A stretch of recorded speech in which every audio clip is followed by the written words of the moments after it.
कोपर्डी घटनेच्या निषेधार्थ आज नाशिकमध्ये मराठा क्रांती मोर्चाचं आयोजन करण्यात आलंय। या मोर्चासाठी भगवे झेंडे लावून संपूर्ण शहर भगवामय केलं गेलंय। गेल्या महिनाभरापासून मोर्चाची तयारीसाठी मराठा समाजातून गाव पातळीवर बैठकांचं सत्र सुरूच होतं। साधारण 15 ते 16 लाख समाज बांधवांनी मोर्चामध्ये सहभागी असा दावा केला जातोय। मात्र यामध्ये महिला तरुणांची संख्या लक्षणीय असणार आहे। तपोवनातून सुरू झालेला मोर्चा जिल्हाधिकारी कार्यालयावर काढण्यात येणार आहे। गोल्फ क्लब मैदानावर त्याची सांगता होणार आहे। शहरातील वाहतुकीच्या काही शाळा, महाविद्यालय, बाजार समित्यांना आज सुट्टीही घोषित करण्यात आली आहे। तर या मोर्चा संदर्भात अधिक माहिती जाणून घेऊयात। मुकुल कुलकर्णी आमचे प्रतिनिधी आपल्या सोबत आहेत।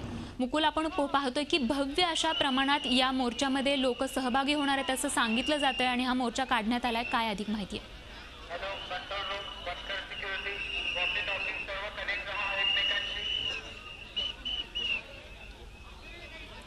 स्वाती, काल ज्या पद्धतीने नगरमध्ये मोर्चा झाला, नगरमध्ये प्रचंड असा मोर्चा निघाला होता आणि त्याच पार्श्वभूमीवर नाशिकमध्ये देखील गर्दी होईल। नाशिकमध्ये कमीत कमी 15 ते 16 लाख समाज बांधव एकवटतील असा एकंदरीत अंदाज बांधला जातोय आणि आता त्या तयारी जी केलेली होती ती आता वास्तवामध्ये उतरताना बघायला मिळते। आता सकाळचे 9 वाजलेले आहेत, मात्र आपण बघतोय 11 वाजता मोर्चा निघणार आहे। आत्तापासूनच गर्दी सुरू झालेली आहे। मी आता तपोवनाच्या वेशीवर आहे, इथूनच मोर्चाला सुरुवात होणार आहे आणि हजारोच्या संख्येने आत्ताच मराठा समाजाचे जे बांधव आहेत ते जिल्ह्याच्या कानाकोपऱ्यामधनं इथे यायला सुरुवात झालेली आहे।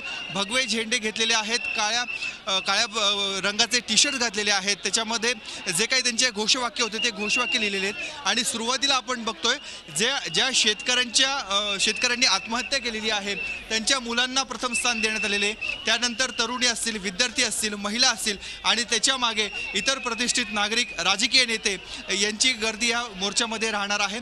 इथून मोर्चा 11 वाजता सुरू होणार आहे। त्यानंतर आडगाव नाका, पंचवटी कारंजा, रविवार कारंजा, MG रोड, जिल्हाधिकारी कार्यालयावर मोर्चा जाईल आणि तिथून पुढे गोल्फ क्लब मैदानावर मोर्चा जाणार आहे। तिथे मराठा समाजाच्या ज्या 7 ते 11 मुली आहेत ज्यांचं नावं निश्चित करण्यात आलेले आहेत ते निवेदन करणार आहेत। ते निवेदन झाल्यानंतर संपूर्ण मोर्चा हा विसर्जित केला जाईल। मात्र गेल्या 1 महिन्यापासून जी तयारी चालू होती समाज बांधवांकडनं ती आता कुठेतरी मूर्त स्वरूपात येताना आपल्याला बघायला मिळते। मोठमोठे भगवे ध्वज इथे घेतलेले आहेत आणि लहान मुलं असतील, वृद्ध असतील, महिला असतील, मोठ्या संख्येने संपूर्ण मराठा समाज हा तपोवनाच्या दिशेने आता एकवटू लागलेला आहे। झी 24 तास रहा एक पाऊल पुढे।